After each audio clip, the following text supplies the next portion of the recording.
What is going on, guys? Welcome back to For the EXP, a YouTube channel dedicated to Dungeons and Dragons and tabletop gaming, y'all. Like, happy New Year's and happy holidays. I know I'm a little bit late. It's been a couple weeks since, all those holidays have passed by. I've been really unable to make a lot of videos or any at all since the beginning of December due to familial obligations, but I'm back and I'm going to try to get more videos out to you once again. Going to do some campaign diary summaries and catching up on that. We've done 4 sessions so far since the last one I posted. And then I plan on making some more monster spotlights and then a few miscellaneous themed videos. But all in all, it's been good break. But I'm glad to be back, and I'm glad to talk to you guys about Dungeons and Dragons related things as well as tabletop gaming related things. So let's go ahead and get started.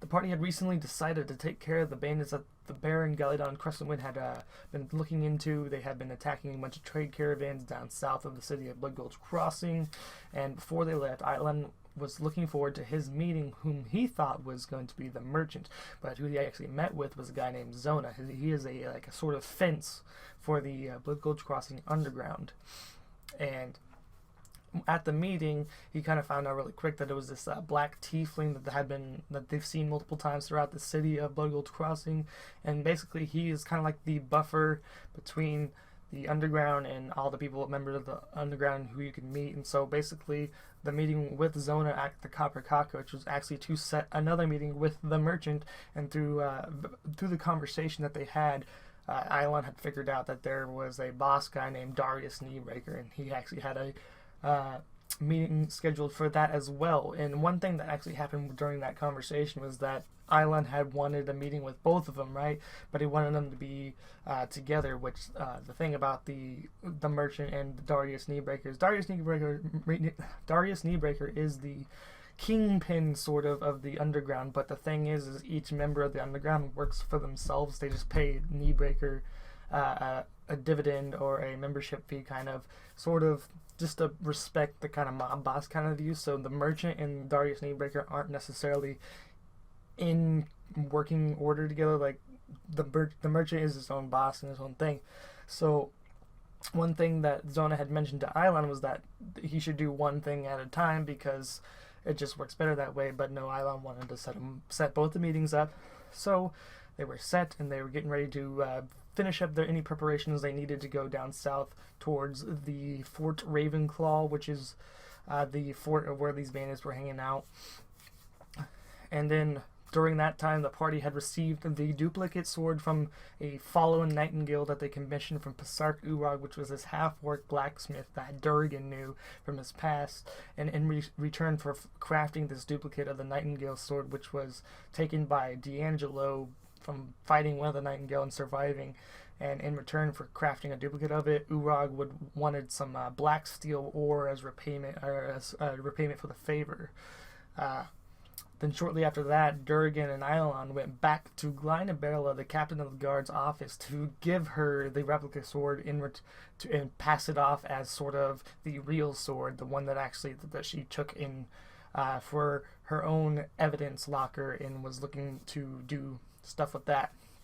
But during the meeting with Glynabella, Durgan convinced her to allow him to observe her blackened steel greatsword. And as he was sort of examining it and checking out the blade itself, he had noticed that there was some sort of illusionary magic hiding its true form, and it clicked off a really bad vibe with Durgan himself.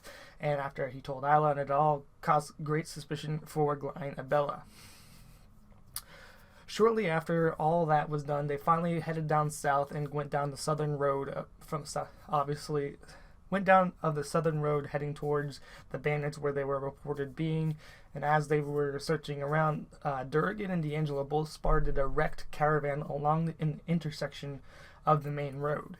And when they got up close and personal, Durgan recognized the symbol of the caravan that was on the side of it. It was a pair of crossed maces, and he recognized them as his hometown Hammer Falls Grey Mace clan.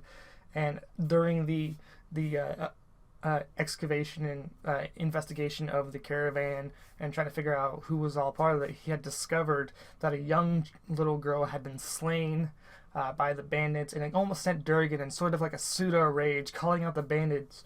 And he was not even using tactical thoughts. He was just walking head straight in, calling the bandits cowards, calling them out, telling them that he was ready to fight them. So during all that time, there was actually 2 scout bandits hiding out, like kind of watching out the 4 more caravans and watching them, and they got into a quick scuffle with a couple bandit scouts, kind of looking into seeing who they could approach next, and they quickly slain them, and then finally they went through this intersection where they got the idea that the bandit stronghold was probably hiding within this small forested area from this break-off intersection. So they finally approached, and there was like this broken down fort with 2 banners with a Ravenclaw black logo, faded red flag, and it looked very just straight up destroyed. There was walls that were crumbling. The fort wall around it was crumbling. And through like sort of like a scouting mission, they found out that there was more guards hiding there. There's different kinds of guards, but with Durgan in sort of a rage, he still kept making a beeline straight for the bandits and calling them out. And quickly, with no stealth at all, they got into a battle with several bandits. It was either between bowmen and swordmen, and then they actually made really, really quick work. The MVP of that fight was definitely Norik. He was taking them out in one shot, and for a while, I was actually having a lot of problems in there running these guys, and they were approaching the battle, and after they all got there, because they were wrapping around to the front because they were attacking in the front, so they raised the alarm. And of course, I think I might have ran them tactically wrong to provide a good challenge, but they were cutting through them really quick.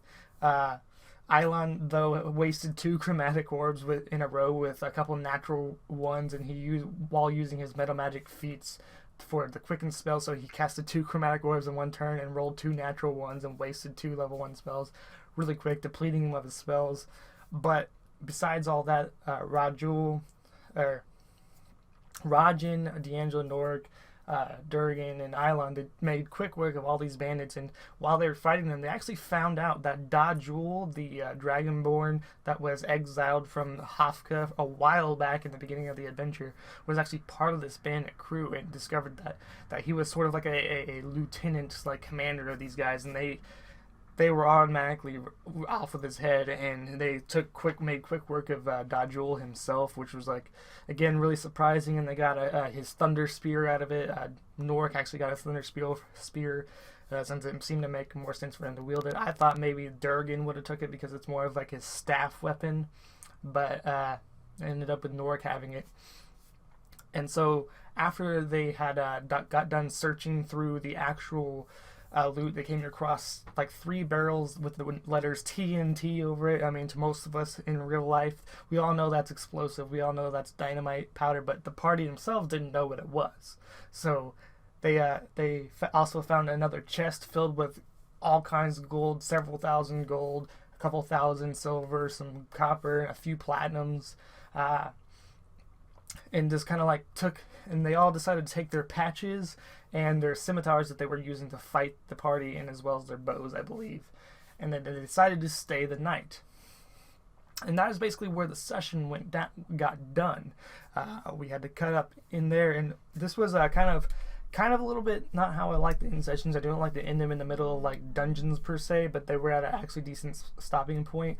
But it was actually really cool to see what would happen because they were all depleted of spells, and because they were all they were all pretty weak.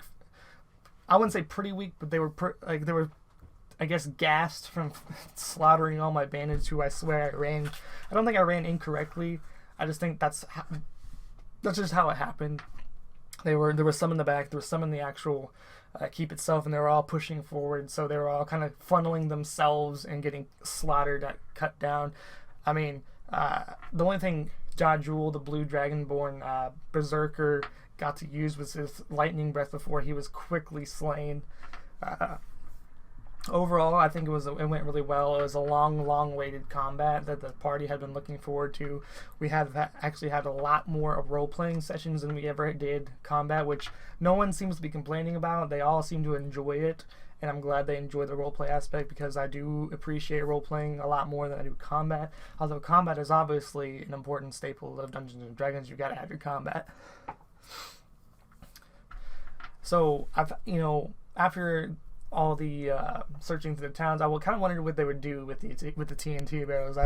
I was hoping that they wouldn't metagame it and say that they just knew it was explosive power and they threw a fireball at it and caused it all to explode. But they all, after discussing with them, none of them actually would have known, except for Durgan through a vague reference because Durgan's background and deals in selling and mining ore from being raised by dwarves and a merchant's guild and whatnot. And so, but we decided that later on. And so basically, after they got done clearing the area and finding any loot, they all settled down for the evening to rest, and that is where we actually left off on this session. A few things of note that about that session that really got my thinking juices flowing, wondering what would happen, was when Durgan had figured out that Glynabella's sword was being illusioned, like it was made to look different from what it actually was. The blade was thinner than it should be for a great sword. So I was almost wondering if Durgan was going to call her out and start attacking, or they were going to take a more methodical approach. And over the time, since the 4 sessions, they actually took a more methodical route. We'll get into that with session 9, 10, and 11. Anyways, guys, that's a real quick explanation of what happened with session 8.